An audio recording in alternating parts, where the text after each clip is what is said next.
കടങ്ങോട് പഞ്ചായത്തിൽ LDFന് ഹാട്രിക് വിജയം. മൂന്നാം തവണയാണ് വ്യക്തമായ ഭൂരിപക്ഷത്തോടെ LDF കടങ്ങോട് പഞ്ചായത്ത് ഭരണം നിലനിർത്തുന്നത്. 11 വാർഡുകളിൽ LDFും 9 വാർഡുകളിൽ UDFും 1 വാർഡിൽ NDAയും സീറ്റ് നേടി. തീപാറുന്ന പോരാട്ടങ്ങളിൽ പ്രമുഖരിൽ ചിലർ നിലം പൊത്തുകയും ചിലർ തല ഉയർത്തുകയും ചെയ്തു.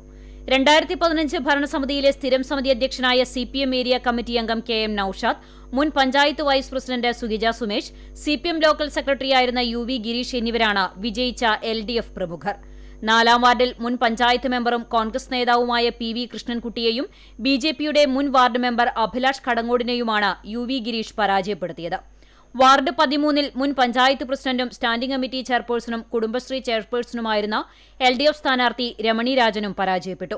1ാം വാർഡിൽ UDF സ്ഥാനാർത്ഥി മുൻ പഞ്ചായത്ത് മെമ്പറുമായിരുന്ന PV പ്രസാദും ഇതേ വാർഡിൽ മത്സരിച്ച കോൺഗ്രസ് വിമത സ്ഥാനാർത്ഥി പ്രവാസി കോൺഗ്രസ് സംസ്ഥാന സെക്രട്ടറിയുമായ യാവുട്ടി ചെറുമനേങ്ങാടും 9ാം വാർഡിൽ മഹിളാ കോൺഗ്രസ് മണ്ഡലം പ്രസിഡന്റ് സ്ഥാനം രാജിവെച്ച് വിമതയായി മത്സരിച്ച ദീപ രാമചന്ദ്രനും തോറ്റുമടങ്ങി. 3, 9 വാർഡുകളിൽ മത്സരിച്ച മുൻ വാർഡ് മെമ്പർമാരും NDA സ്ഥാനാർത്ഥികളുമായ അഭിലാഷ് കടങ്ങോട്, MV ധനീഷ് എന്നിവർ പരാജയം ഏറ്റുവാങ്ങി. അതേസമയം 7ാം വാർഡിൽ BJPയുടെ പ്രമീള മണികണ്ഠൻ വിജയിച്ച് BJP ഒരു സീറ്റിൽ മാത്രമായി ഒതുങ്ങി. കഴിഞ്ഞ 10 വർഷം പഞ്ചായത്തിൽ LDF നടത്തിയ വികസന പ്രവർത്തനങ്ങളാണ് ഹാട്രിക് വിജയത്തിന് കാരണമെന്ന് LDF നേതൃത്വം അഭിപ്രായപ്പെട്ടു.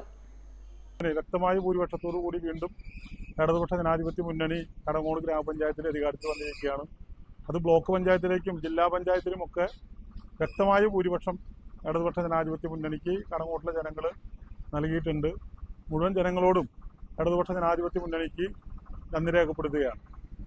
ഇവിടെ കടങ്ങോട് പഞ്ചായത്തിൽ ഇടതുപക്ഷ ജനാധിപത്യ മുന്നണിയെ തോൽപ്പിക്കാൻ പല വാർഡുകളിലും BJPയും അതുപോലെ തന്നെ STPയും കോൺഗ്രസുമായി ഒത്തുചേർന്ന് പല സ്ഥലങ്ങളിലും ഇടതുപക്ഷ ജനാധിപത്യ മുന്നണിയെ തോൽപ്പിക്കാനുള്ള അവിശുദ്ധമായ കൂട്ടുകെട്ടുണ്ട് എന്ന് ഞങ്ങൾ തെരഞ്ഞെടുപ്പ് മുമ്പ് പറഞ്ഞിരുന്നു.